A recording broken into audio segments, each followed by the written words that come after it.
Oke, assalamualaikum warahmatullahi wabarakatuh.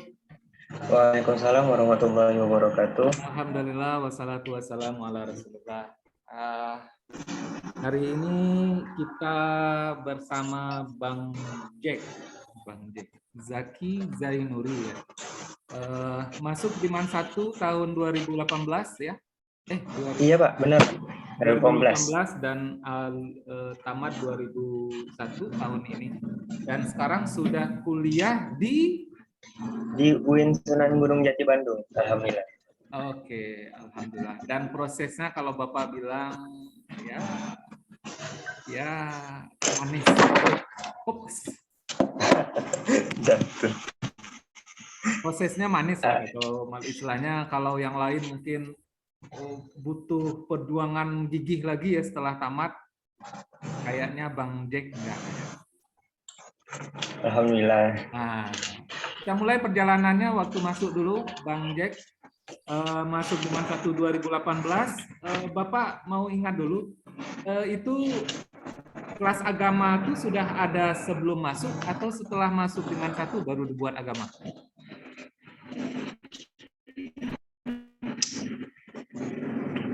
Waktu saya masuk waktu itu 2018 itu udah ada sebenarnya kelas agama. Cuman waktu itu kelas agama toh. Maksudnya itu kalau sekarang kan ada smart class gitu kan. Kalau dulu itu cuma agama biasa atau reguler ya. Kemudian waktu setelah 2018 itu saya masuk, baru ada smart class agama. Baru tahun itu pertama kali dimunculkan smart class agama ya. Oh, berarti Bang Jack angkatan pertama smart class agama ya? Iya, angkatan pertama smart class agama.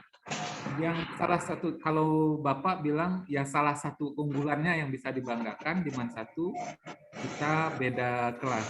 Ya, cuman kelas agama, smart kelas agama yang ikhwan dan akhwatnya pisah gitu ya, Bro ya?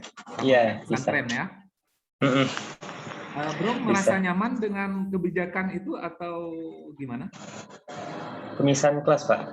Ya. Kalau menurut pribadi sih nyaman. Karena ya salah satunya kan pisah ya sama akhwat. Saya tuh nggak nengok, nggak sering lihat akhwat ya. Paling waktu keluar main baru lihat mungkin. Kemudian waktu belajar pun dia lebih fokus gitu, nggak. Kalau biasanya kalau ada akhwat kan biasanya ada canggung, malu gitu kan. Kalau cowok semua kayak lebih bebas aja gitu, mengekspresikan diri. Soalnya sama-sama laki-laki kan. Lebih bebas ya. Iya, mengekspresikan diri. Oke. Kalau kita loncat lagi, nah itulah kelas agama ya.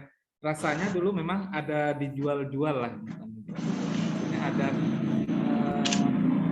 Ada beberapa program yang kita siapkan untuk kelas agama gitu kan, Bro?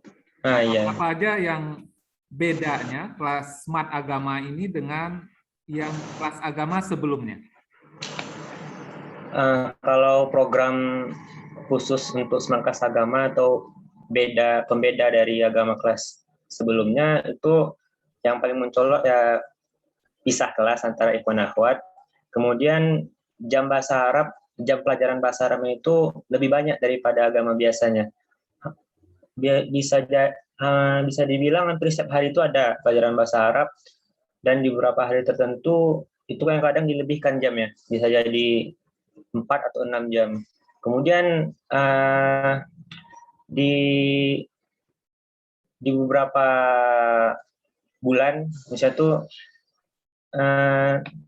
sebulan sekali atau semester sekali itu biasanya diadakan intensif sih biasanya, yang dengan tujuan untuk memfokuskan siswa-siswa di kelas agama untuk mencapai tujuan dia untuk masuk kelas agama itu, yaitu pertama bisa bahasa Arab, kemudian mengenal dan mulai bisa untuk membaca kitab-kitab gundul atau kitab turos.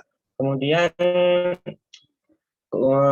program lainnya itu biasanya ada evaluasi sendiri sih, yang mana di kelas reguler biasanya nggak ada, cuma di kelas agama yang ada.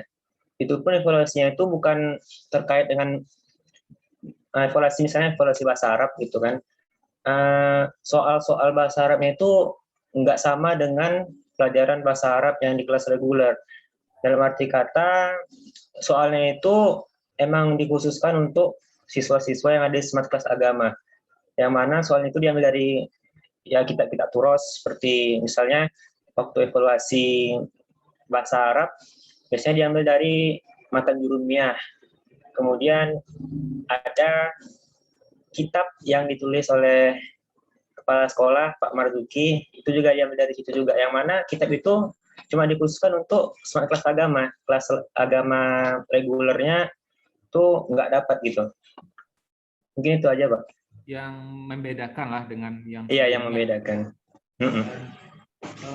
Apa yang sangat Bro rasakan gitu sekarang ya, kalau Bapak lihat-lihat ya, dan dengar juga penjelasan Bro ini hampir kayak pesantren jadinya ya, kelas smart agama. Emang dibilang semi pesantren, bukan semi lagi sih, emang program pelajarannya emang kayak pesantren betulan, apalagi pesantren modern. Kalau pesantren salaf mungkin beda lah, soalnya kan mereka fokus ke kitab terus. Kalau modern kan dia dicampur dengan kurikulum umum, ada IPS, IPA, kayak gontor kan. Bisa dibilang mirip sih.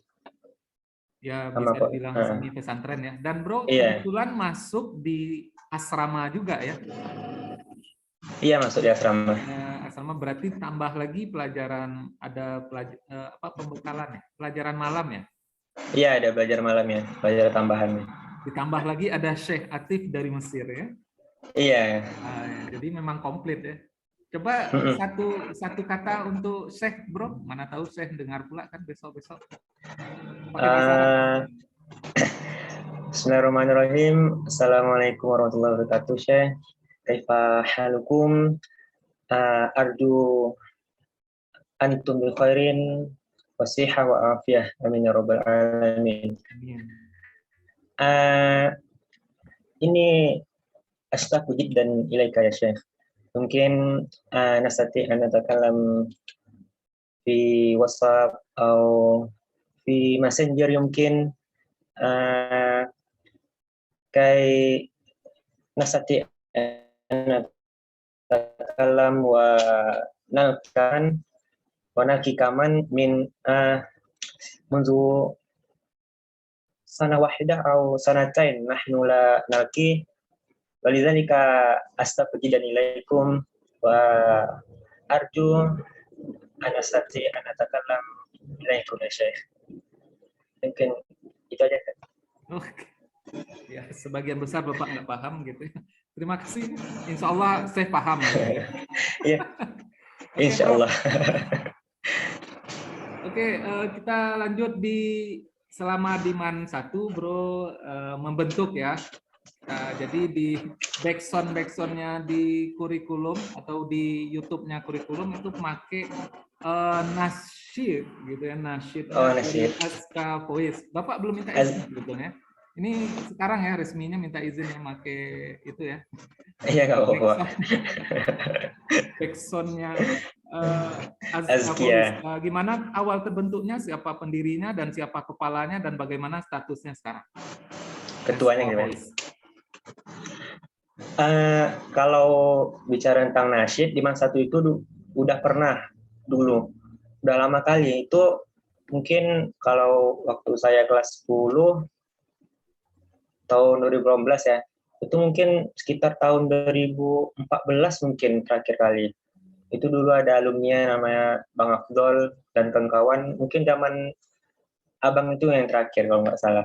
Kemudian bisa dibilang vakum, nasyid di MAN 1 Pekanbaru. Kemudian waktu saya kelas 10 itu ada inisiatif dari Dilan ya namanya, teman sekelas juga. Jadi waktu itu ada event nasyid di Al-Kausar, Pondok Al-Kausar. Jadi yang kebetulan Dilan itu dia MTS-nya di Al-Kausar ya, lulusan dari Al-Kausar, jadi dia dapat info kalau di Al-Kausar itu dia ada ngadain event nasyid gitu. Jadi Dilan ini nyari dia yang pertama kali yang berinisiatif untuk bentuk nasyid itu. Kemudian dia ajak salah satu yang kira-kiranya bisa gitu punya potensi untuk bergabung di tim nasyid. Apalagi waktu itu waktu jarak antara persiapan dengan lomba itu mepet kali.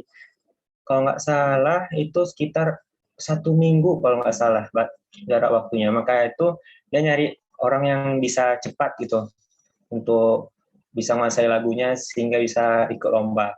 Jadi waktu itu ada 7 orang awalnya.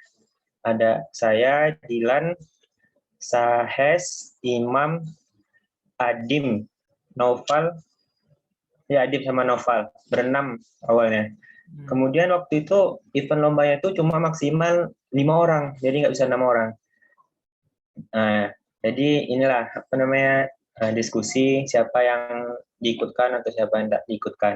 Kebetulan waktu itu saya nggak diikutkan waktu lomba di Al-Kausar, karena ya saya sama Adim waktu itu yang dipertimbangkan. Soalnya sama-sama suaranya bass kan, dua-duanya bass.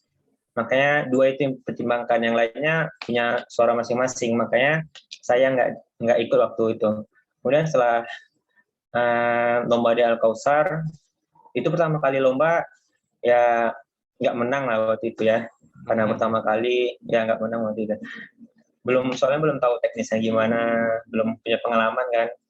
Itu pertama kali sih biar dapat pengalaman. Kemudian setelah itu baru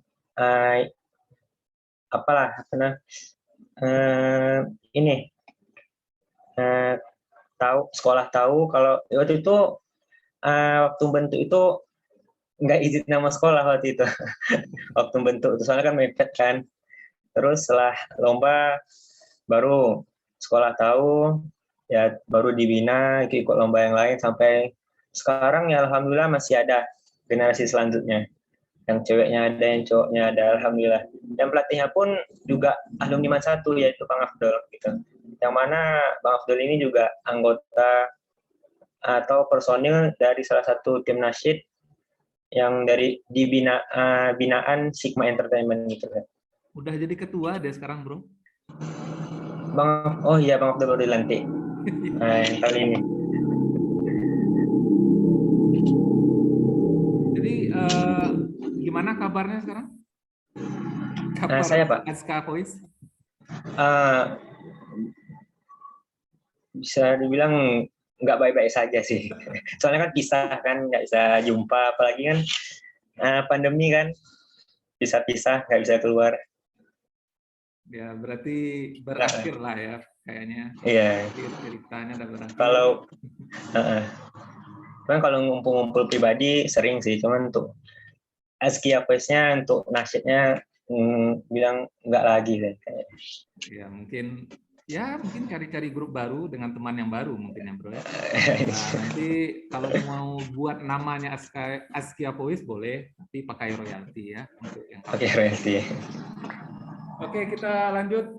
Alhamdulillah 3 tahun selesai di Man 1. Kalau boleh bilang Bapak yakin semuanya sangat berpengaruh ya, sangat berjasa bagi Bro. Cuman kalau boleh Bapak tanya, kata-kata siapa yang kata-kata dari guru ya maksud Bapak? Kata-kata dari guru atau ustadz yang paling Bro kenang atau Bro ingat? Sampai sekarang yang itu memotivasi diri untuk terus maju, untuk terus meraih kesuksesan. Kata-kata guru.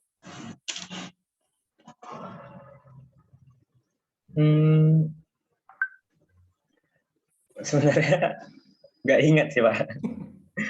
Nggak ingat lagi. Berarti semuanya berjasa dan semuanya itulah ya. Iya, semuanya emang bisa mendorong. Oke, nanti kalau itu jadikan PR aja, Bro. Iya. Ada kata-kata siapa yang paling diingat gitu ya. Jadi PR aja ya.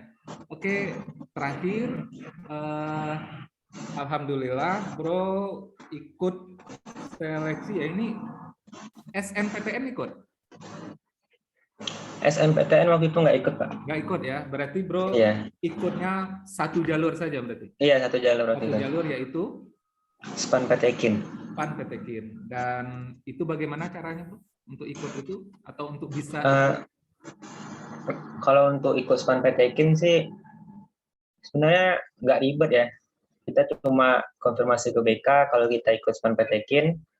Setelah didata, terus BK-nya minta data rapor kita, udah selesai gitu. Ya tinggal kita daftar untuk apalah pendaftaran di website ini ya, SPAN PTKIN-nya, jurusan apa yang mau kita pilih, kampus mana yang kita pilih. Ya mungkin itu aja, Pak. Nggak ribet-ribet kali. Tapi katanya dilihat nilai rapor ya? Kalau SPAN PTKIN ya, Pak. Berarti tidak seluruh anak MAN 1 bisa ikut? Kalau untuk SPAN PTKIN nggak ada, maksudnya tuh nggak harus siswa yang eligible aja gitu. Semuanya bisa ikut sebenarnya kalau untuk SPAN PTKIN. Untuk SNPTN baru dibatasi, siswa eligible aja yang bisa ikut. Jadi ini yang minat saja ya, yang minat. Iya, yang minat. Dan sebelumnya Bro sudah jurusan agama dan pengen lagi memperdalam agama gitu ya di UIN ya. Di UIN. SPAN PTKIN ini adalah jalur undangan kampus perguruan tinggi Islam ya. Dan alhamdulillah lulus ya. Sesuai keinginan itu. Alhamdulillah. Waktu untuk di UIN Bandung itu sebenarnya plan mendadak sih. Soalnya dari awal kelas 12 itu pengennya mau ke Jogja kan. Terus waktu pendaftaran lihat kotanya lagi Jogja sedikit gitu. Cuma per kelasnya mungkin 20 ke atas lah, nggak sampai 40 gitu kuotanya. Jadi mikir lagi, apalagi di jurusan yang diminati itu kan sedikit 20-an. Jadi mikir lagi lah. Terus lihat UIN Bandung kuotanya oke nih gitu, 50 sampai waktu itu. Terus lihat lagi di papan pengumuman alumni banyak yang di UIN Bandung gitu, makanya di UIN Bandung. Soalnya kan kita nyari peluang yang mana realistis kita ambil gitu. Oke, sip. Ya terakhir lagi, kayaknya 2 terakhir lah. Ada keinginan ke Timur Tengah, Bro? Untuk keinginan ke Timur Tengah pasti ada sih, Pak. Cuman rencananya kalau dari saran orang tua ngambilnya untuk S2 aja, nanti waktu udah selesai S1 baru nyambung keluar gitu, Pak. Oke. Terakhir Bro, closing statement kata orang untuk adik-adik yang masih berjuang sekarang di kelas 12. Untuk siapapun adik-adik yang baik kelas agama, kelas bahasa ya. Kelas bahasa, IPA IPS. Ya, apa pesan untuk adik-adik? Pesan kalau untuk adik-adik semua, yang paling penting itu kalau kalian ingin masuk ke PTN, perguruan tinggi negeri umum gitu ya, itu rajin-rajin belajar, jangan malas. Apalagi kalian cuma setahun lagi kan. Kalau istilah kerennya sih ngambis gitu, ngambis dari sekarang, banyak ngerjain soal TO, ngerjain soal-soal tahun semalam. Terus kalau yang mau ngambil jalur prestasi atau jalur rapor, jaga nilainya, jangan sampai turun naik. Kalau turun naik sebenarnya bilang berpengaruh sih. Cuma kalau turun naiknya sedikit, mungkin masih ada peluang gitu. Jadi jaga baik nilainya. Begitu juga untuk kelas agama, yang biasanya dominannya ngambil PTKIN. Itu kalau ngambil SPAN PTKIN ya sama, jaga nilainya baik-baik. Terus rajin-rajin belajar, penguasaan bahasanya. Soalnya untuk kelas agama, bahasa Arab itu kalau di MAN mungkin kalian sesama kawan kan mungkin ada yang pandai bahasa Arab gitu kan. Masa itu kalian tuh masih di akademi. Nanti waktu kalian udah kuliah, baru kalian lihat gitu betapa besarnya kampus, betapa banyaknya orang yang lebih pintar, yang lebih jago bahasa Arab daripada kalian. Nanti baru kalian sadar bahwa saya ini nggak ada apa-apanya. Jadi rajin-rajin lah belajar, terus perbaiki dan dalami lagi bahasa Arabnya. Soalnya bahasa Arab itu penting. Selain bahasa Inggris, untuk bahasa internasional, bahasa Arab itu juga bisa buat berkomunikasi gitu. Apalagi kalian nanti kan belajar kitab terus, nanti bakal mudah gitu. Nanti kalian baru ngerasain nanti. Jadi sekarang fokus aja belajar baik-baik. Oke, Prof. Ya, oke, Pak. Wah, banyak kali pesan dari Kak Zaki. Sesuai pengalaman kan. Iya. Ini mudah-mudahan bermanfaat nih bagi adik-adik yang Amin. yang kelas 12 sekarang, dan Iya. sebetulnya jalur Kak Zaki atau Bang Jack ini sebetulnya perlu adik-adik yang kelas 10 sih. Bagaimana nilainya itu bagus, istilahnya mempertahankan nilai rapornya agar bisa juga lulus di Spanpetekin atau jalur-jalur undangan di perguruan tinggi. Karena Kak Zaki ini ya lulus di undangan kan gitu ya. Jadi sebelum Iya, tamat tuh, sebelum tamat Man 1 itu udah nyaman gitu ya, udah tahu mau mana tuh, udah tahu arah tujuannya. Nggak pakai galau ya gitu ya. Oke, makasih Bang Jack. Iya, sama-sama, Pak. Bapak akhiri dengan Assalamualaikum warahmatullahi wabarakatuh. Waalaikumsalam warahmatullahi wabarakatuh.